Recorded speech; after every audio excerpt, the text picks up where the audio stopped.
E para falar um pouquinho sobre esse assunto tão fascinante, hoje eu recebo aqui um grande amigo, o Ed Carlos, que é do projeto Serpentes do Brasil, para falar um pouquinho sobre essa história tão fascinante, né? Porque serpentes, gente, bota medo em muita gente, mas é um bicho fascinante, não é mesmo, Ed?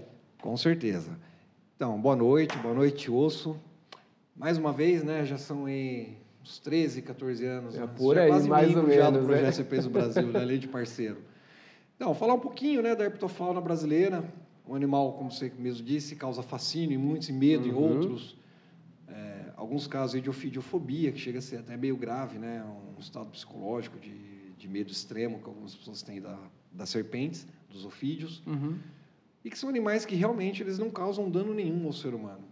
Há muita mitologia, muita lenda, muito conto, muita crendice popular em cima desses animais, em torno da sua ecologia, e que 90% disso não condiz com a realidade. Não condiz com a realidade. E olha só, gente, também para a gente complementar a nossa entrevista aqui hoje, estou recebendo o Orival, ele também é um biólogo, né, assim como o Ed, para também falar um pouquinho com a gente aqui no nosso estúdio, né, sobre essas fascinantes, né, vamos dizer, serpentes, isso assim. Maravilhosas. Boa noite, Osso, tudo bem? Boa noite, pessoal. São animais incríveis, cara, de grande importância para a gente merece o nosso respeito, a nossa atenção e o nosso cuidado. Realmente isso aí. É um assunto muito crucial que precisa ser abordado. Bom, quando a gente fala de um animal de grande importância, né, Orival, a gente sabe que esses animais eles são importantes até para um equilíbrio, né, do nosso ecossistema, é isso mesmo? Sim, sim. Estão entre as espécies que são os maiores controladores de pragas, né? Tem um papel muito importante, cara, muito grande aí para o nosso favor, para o nosso lado, né? Tá certo.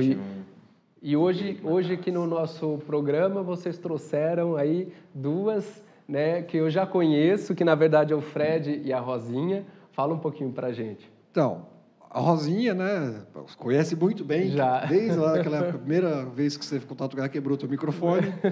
Mais de 10 anos. Hoje ela está com 3,40 metros, é uma jiboia amazônica. O Fred é uma piton, não é uma serpente brasileira, seria um animal exótico, né?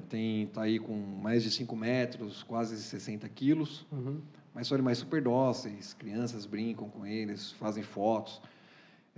E quanto a essa importância que você estava citando, vale lembrar que é uma espécime do ecossistema que, se for extinta, pode causar a extinção da raça humana em 6 meses. Olha, gente, isso é muito legal a gente falar, porque muita gente acaba não tendo esse entendimento. Sim. E, às vezes, as pessoas acabam encontrando, né, essas serpentes, tanto as peçonhentas quanto não peçonhentas, são serpentes inofensivas, não tem problema nenhum para a gente, desde que você não vá fazer algo com elas, e acaba maltratando, matando mesmo, porque tem medo e colocou aquilo na cabeça, não é mesmo? Acontece muito isso, não é mesmo, Ed? Sim, porque a serpente ela nunca ataca o ser humano, com rara exceção de uma espécie na África, que é a mamba negra, que tem um comportamento territorialista, que pode descer lá da sua árvore e atacar uma pessoa, partir para agressão.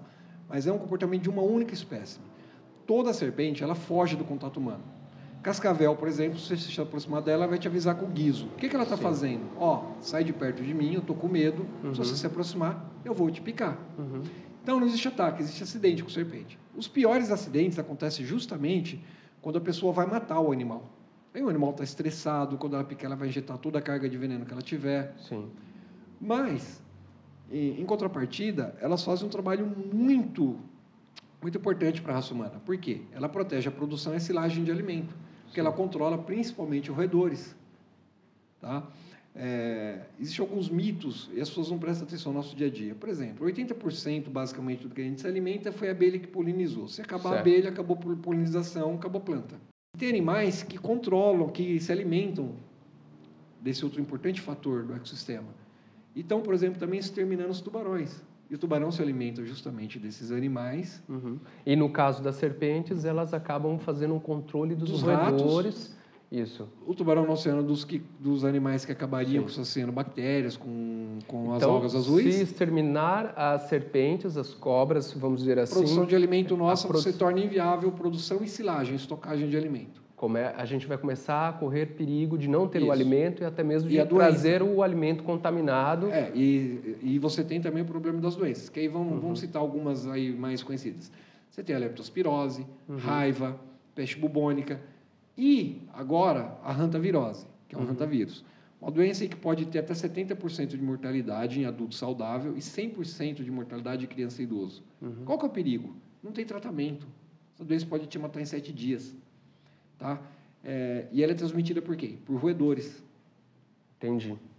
Gente, é um assunto muito importante, um assunto muito delicado e que é muito legal você de casa entender. Agora, a gente já viu algumas imagens aqui, né, da Rosinha e do Fred, mas eu vou pedir para vocês poderem pegar pelo menos aí a Rosinha para a gente começar a falar, né, desse animal tão incrível e a gente conseguir mostrar de perto. Eu sei que você trouxe a Rosinha, uma jiboia, né, muito grande, olha só, praticamente 3 metros, né, de comprimento.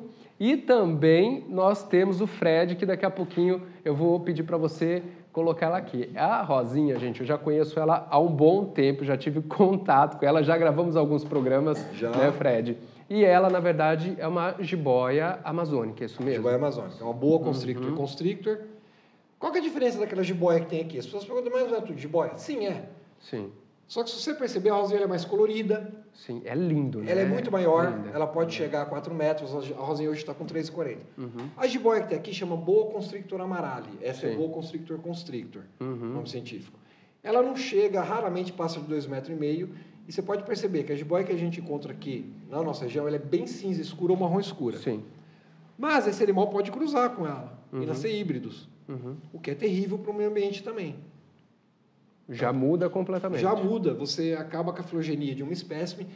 Híbrido pode ser estéril, ou seja, ele vai se alimentar, vai fazer uma competição com o animal que é endêmico da região, só que ele não procria. Muitos híbridos nascem estéreos. Entendi. Tá? E se ele não procria, ele vai só se alimentar, ele está fazendo uma competição com o animal daqui, por alimento, por espaço, o que pode gerar, além da perda da filogenia, da parte genética de uma espécime, a extinção dessa extinção da espécie. Agora, a gente está vendo aqui, gente, a Rosinha dentro do estúdio. É um animal lindo, maravilhoso. A gente pode observar que ela está brilhando muito. Ela deve ter acabado de trocar de pele, não é mesmo, Ed?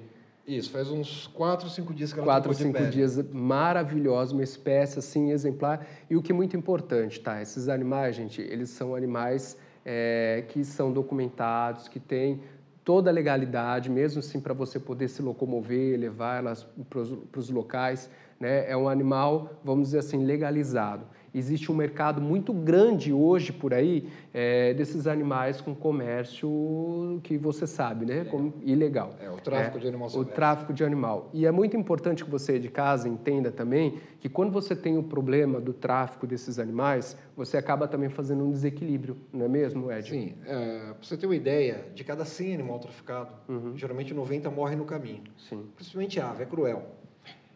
Esse animal, vamos explicar o que é essa documentação. Ela tem uma nota fiscal, tá? Ela tem um microchip subcutâneo. Sim.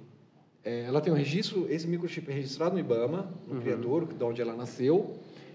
E ela tem um termo de responsabilidade. Por que o termo de responsabilidade? Vamos supor que você compre um animal desse, como pet. Tá? Não há lei que proíba você de ter um animal como pet. Mas, de repente, o animal cresceu muito, você vai mudar. Você não pode simplesmente devolver esse animal na natureza. Não, de jeito nenhum. É crime. É crime. Por quê? Como eu te falei, ela vai sobreviver? Vai. Porque não é porque ela é domesticada que ela não é selvagem. Tanto que ela se alimenta de ratos, tudo vivo. Ela caça, ela é uma predadora de topo. Isso eu ia perguntar para você, em quanto tempo, mais ou menos, é a alimentação? A cada 10 dias, mais ou menos. A cada 10 dias Isso. eles se alimentam? Se alimentam. Aí, esse animal, se você soltar na natureza, vai acontecer aquilo que eu te falei. Ela não é endêmica da nossa região. Ela vai gerar uma competição, até por ela ser maior que as endêmicas daqui. E também ela pode cruzar com as jiboias daqui e gerar híbridos. Entendi. Tá? Então, qual que é o procedimento correto que seria para o animal legalizado? Você devolver para onde você comprou ou doar para algum zoológico, tá? E nunca devolver, soltar esse animal em qualquer lugar da natureza. Sim. Tá? Aí muita gente fala, mas animal em cativeiro, critica os zoológicos. O zoológico ou um animal desse cativeiro, a gente deve lembrar que existe algo chamado banco biológico. Muitas espécimes estão em extinção. Tá? A herpetofauna brasileira está com risco de extinção imediata. Aqui na nossa região, as pessoas que estão assistindo vão lembrar da salamanta, a jiboia arco-íris, que é aquela que é pequenininha, linda, quando bate sol nela, fica toda aquela iridescência, parece um arco-íris. Esse animal, eu não vejo ele há 3 anos. Há 3 anos já. Há 3 anos. Olha que eu tenho uma rede muito grande de sitiante, de fazenda, de bombeiro, que vocês me mantém informado, a que a gente monitora, exato. faz o trabalho de resgate. Há 3 anos eu não identifico esse espécime. A caninana praticamente desapareceu da nossa região, tá? Que é um animal praticamente símbolo, a serpente símbolo da Mata Atlântica. Você pegar, vamos supor, lá a Ilha da Queimada Grande, que é a Ilha das Cobras, lá no litoral paulista, tem a famosa jararaca ilhoa. Embora seja uma área de isolamento, é até proibido hoje a visitação, é um animal que tem risco de extinção pelo tráfico. Só um criador na Califórnia tem mais de 2.000 exemplares desse animal. Mais de 2.000? Agora, por que eles têm tantos exemplares? Aí entra a biopirataria. Para quem não conhece, por exemplo, Captopril, o remédio para controle de pressão arterial mais vendido no planeta, foi desenvolvido do veneno da nossa jararaca. Isso eu ia perguntar para você. Existem vários tipos, né, de medicamentos hoje que é feito. A gente vai voltar nesse assunto, mas antes eu gostaria de dar um recadinho para você que está acompanhando o nosso programa. Agora, gente, eu quero que você conheça a Mobiluxmóveis.com, um site muito legal que desde 2008 vem trazendo móveis com qualidade e preço baixo para você. Uma loja, gente, muito legal que vem fazendo a diferença e desde 2008 fornece móveis de qualidade e com preços acessíveis, dispondo de uma grande variedade de cores e estilo, como cadeiras fixas, giratórias, longarinas, ergonômicas, nos modelos secretárias, executiva e diretor. Escritórios completos, recepções e móveis para salão de beleza,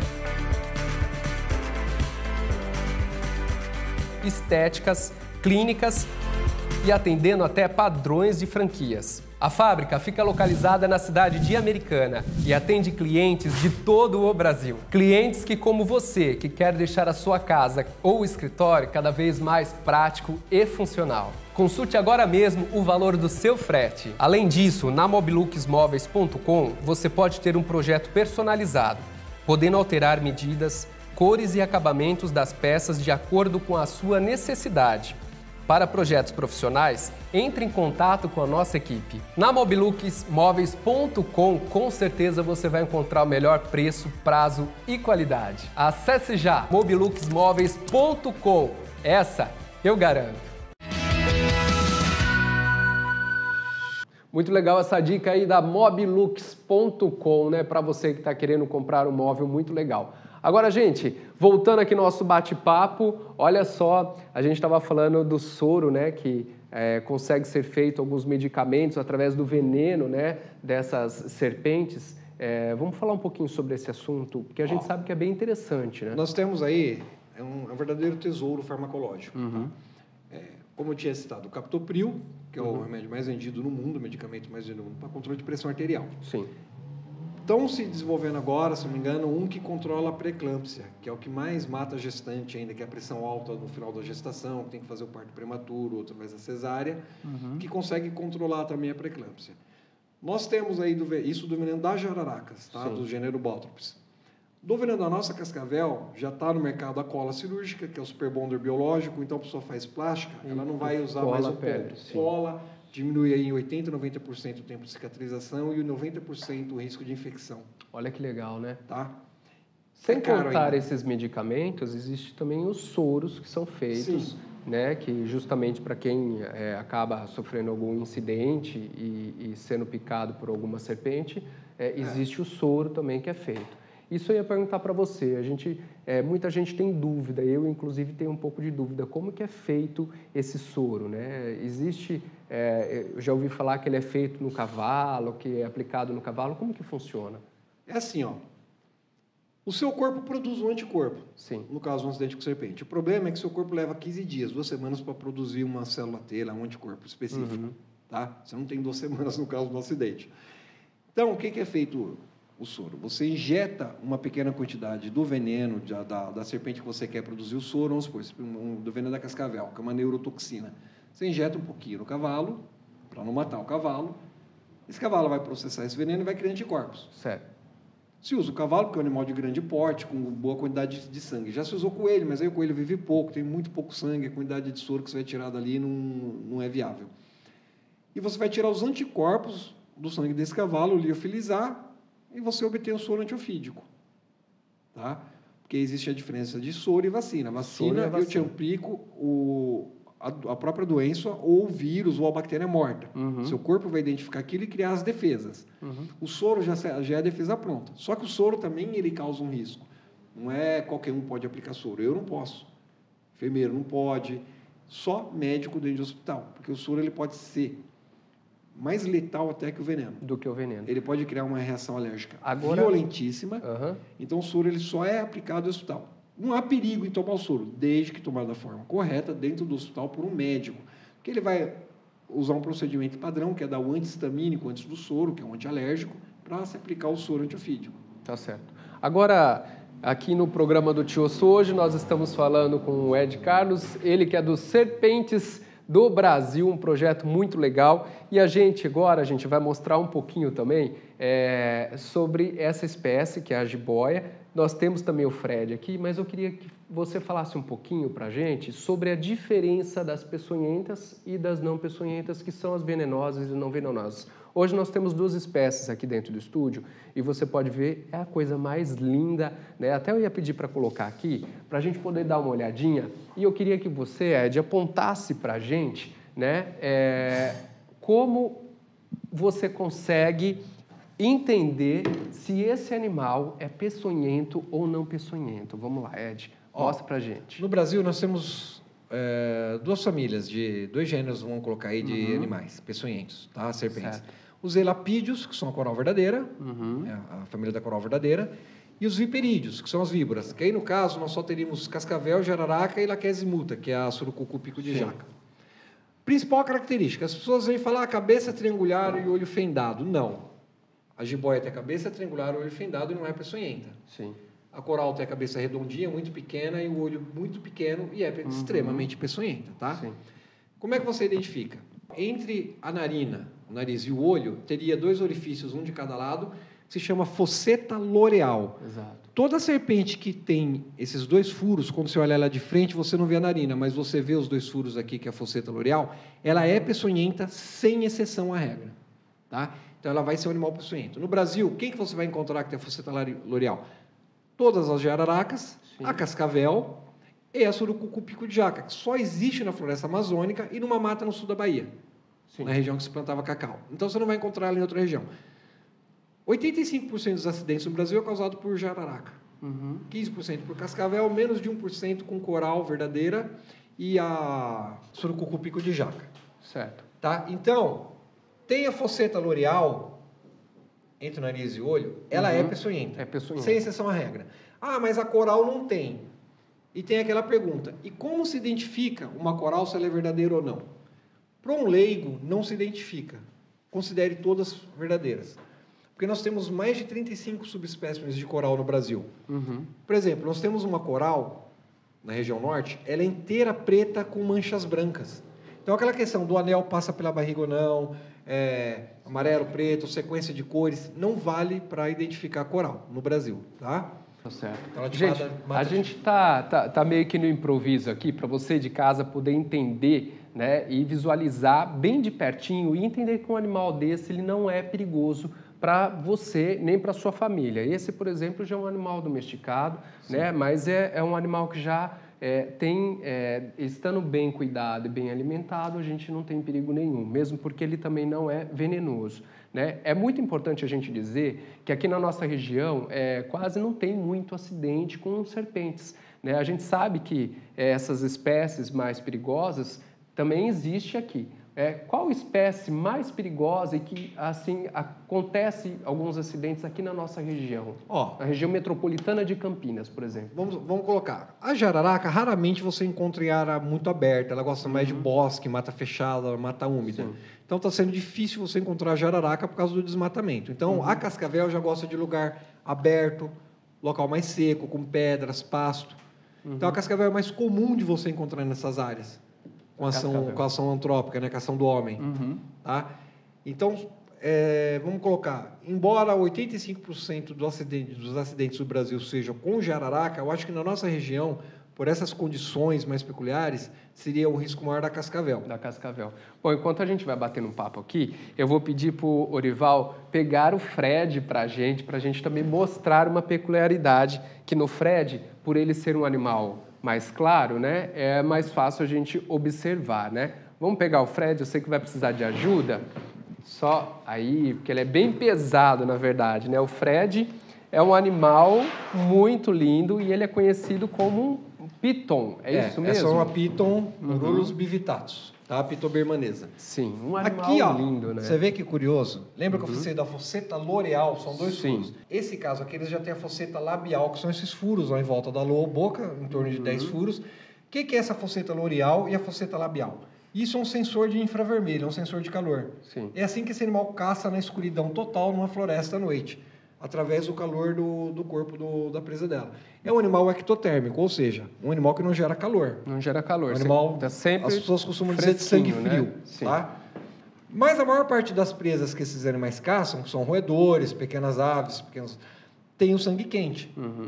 Então, ela consegue enxergar o calor do corpo desse animal. É um sensor de infravermelho, a fosseta loreal ou a fosseta labial. Certo. Lembrando, fosseta labial, que é em volta da boca, não tem peçonha. Fosseta loreal tem peçonha.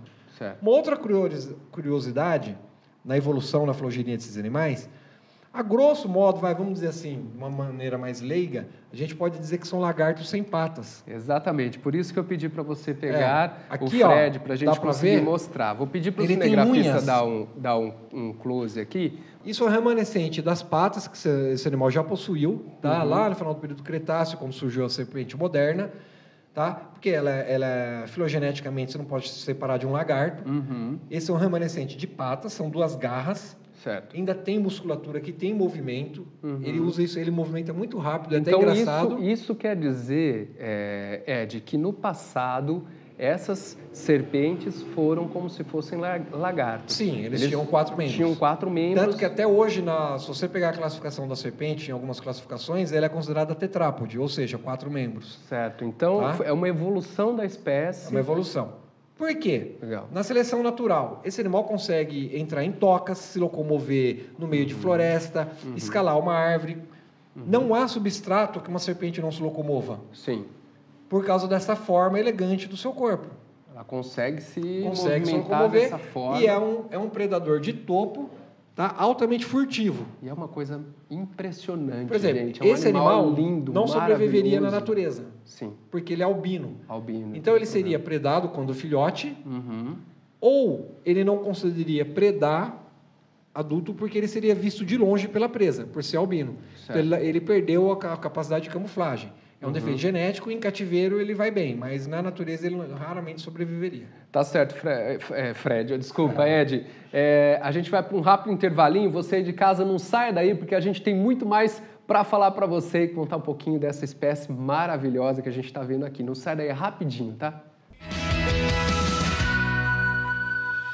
A Só Mesas, Só Cadeiras possui uma linha completa de mesas e cadeiras fixas, robustas, reforçadas e também as dobráveis, bancos, banquetas e bistrôs, nos acabamentos em verniz liso ou rústico, atendendo comerciantes, empresas e residências, com a melhor qualidade e o menor preço, pois seus produtos são de fabricação própria. Para sua produção, a Só Mesas, Só Cadeiras utiliza somente madeiras de reflorestamento e aproveitamento de sobras, contribuindo assim para o equilíbrio do nosso meio ambiente. Atualmente, a empresa atende todo o estado de São Paulo, Rio de Janeiro, Minas Gerais, Goiás e Espírito Santo, com uma frota de caminhões próprios, tornando assim a entrega mais rápida e segura. Só Mesas, Só Cadeiras. Mesas e cadeiras fabricadas com muito carinho desde 1992. Só mesas, só cadeiras. E há 27 anos servindo qualidade. Lum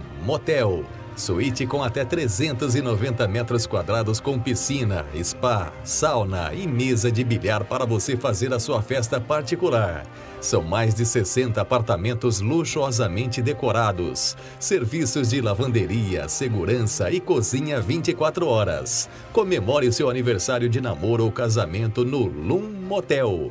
Faça a reserva e peça uma decoração especial através de nosso WhatsApp. Surpreenda o seu amor. Acompanhe as promoções e descontos pelo site ou Instagram.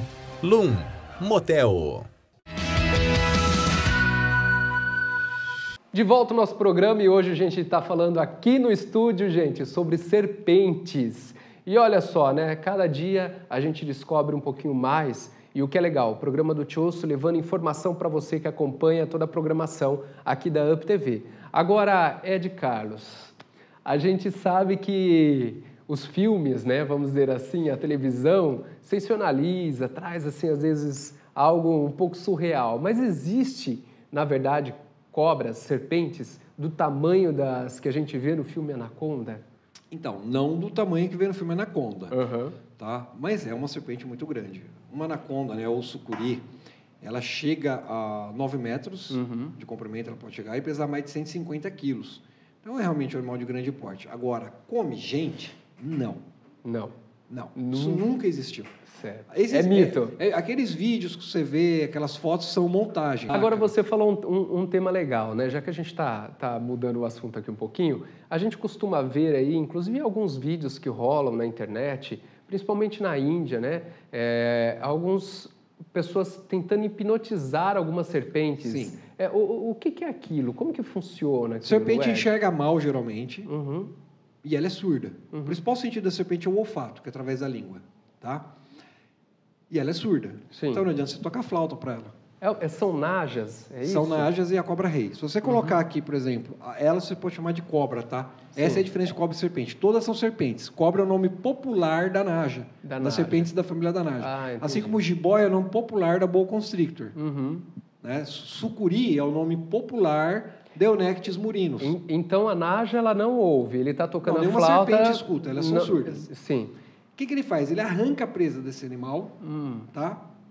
Então existe aí cola a boca desse animal e passa urina de rato na flauta. Então ela está seguindo o movimento e o cheiro, ela está morrendo de fome. Esse animal vai morrer de fome, joga ela no lixo, vai lá e pega outra.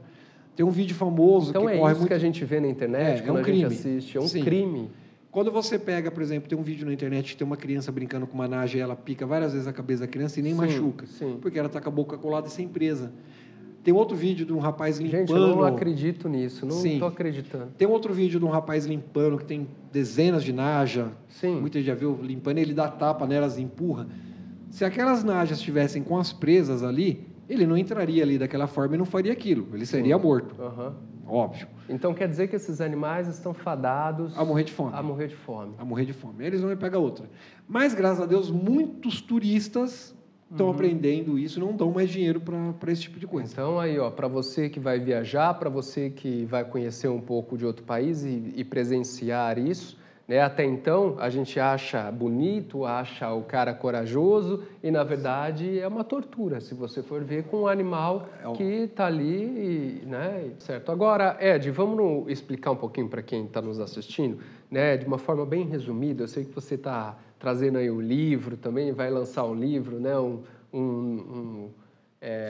Como que eu posso dizer? Algo, porque vocês fazem palestras também, trabalham junto com o Corpo de Bombeiro, orienta as crianças nas escolas, tem um trabalho todo assim, envolvido com o entendimento, na verdade, para essas crianças, adolescentes, até mesmo os adultos entenderem. Então, o projeto hoje, Serpentes do Brasil, a finalidade dele, e logo após eu gostaria que você falasse um pouquinho sobre esse lançamento do livro. O Projeto Serpentes do Brasil, ele é uma ONG, tá? Ele nasceu aí oficialmente com o nome Projeto Serpentes do Brasil há uns 18 anos, em média. Então, o que o Projeto Serpentes do Brasil ele visa? Primeiro, defesa do meio ambiente nosso, principalmente da herpetofauna, porque todo mundo fala em defesa de animal, mas animal não é só gato e cachorro. Serpente é um animal importantíssimo para a natureza. está aí para a saúde humana. Tá? Então, ele trabalha na defesa desses animais. Como? Nós fazemos resgate, damos apoio à Polícia Militar Ambiental, aos bombeiros, a sitiantes, a fazendas. Também fazemos palestra para criança, para idoso. Nós ministramos instrução nas Forças Armadas hoje, Exército, Força Aérea, Bombeiro Militar, escolas de bombeiro civil. A gente vai nas escolas públicas, a gente faz palestra para as crianças, explica a importância desses animais, fala realmente de uma maneira correta como prevenir o acidente com o animal peçonhento e quais os primeiros socorros caso ocorra o acidente com o animal peçonhento. Agora, Ed, você está lançando um artigo e junto aí está vindo um livro, né? Conta para a gente um pouquinho desse trabalho todo aí de anos de estudo. Foi um artigo que eu lancei no Congresso Científico da Uneraras há uns 3 anos atrás, e uma editora viu meu artigo, que é a importância da educação na preservação da herpetofauna. Então, ele vai ser o capítulo de um livro sobre agroecologia, numa editora científica. Tá? Um livro, embora ele seja científico, que qualquer pessoa de qualquer nível educacional vai conseguir ler e entender o que vai estar nele. Tá certo, gente. Muito obrigado. Espero que vocês aí de casa tenham gostado do programa de hoje e que a gente tenha contribuído um pouquinho aí, né, levando informação para vocês que acompanham aqui a programação da UP TV, tá certo? Muito obrigado, gente. Até o próximo programa. Até a semana que vem. Espero por vocês, hein? Tchau, tchau.